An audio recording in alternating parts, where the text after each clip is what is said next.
Rockets fired at Jerusalem, and Israel responds with airstrikes after clashes at Aqsa Mosque. Gaza officials report 9 people killed.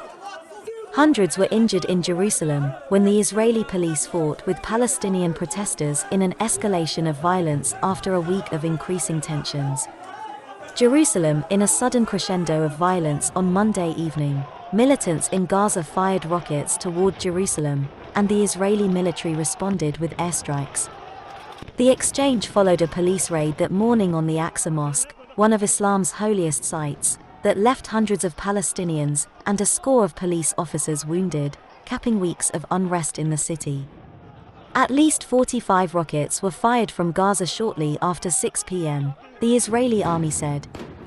At least one landed in a village in the hills west of Jerusalem, causing damage to houses, but no casualties. Palestinian health officials in Gaza said 9 residents of Beit Hanun, in northern Gaza, including 3 children, were killed in an Israeli airstrike.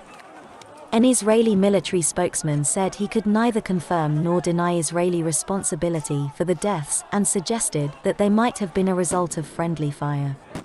But the spokesman confirmed that there had been an Israeli strike in the area.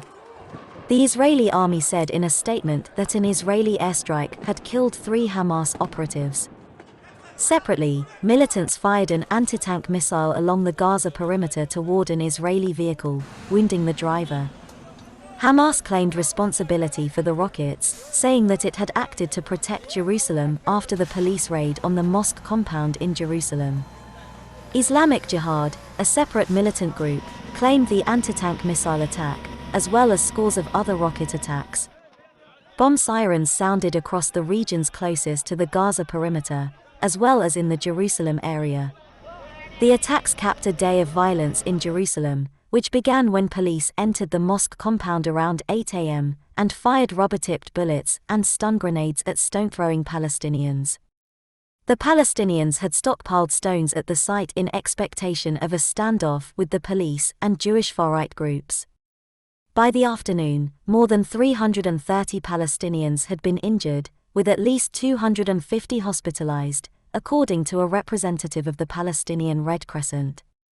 One person was hit in the head by a bullet and was in critical condition, the medical aid group said, with at least 2 more in serious or critical condition.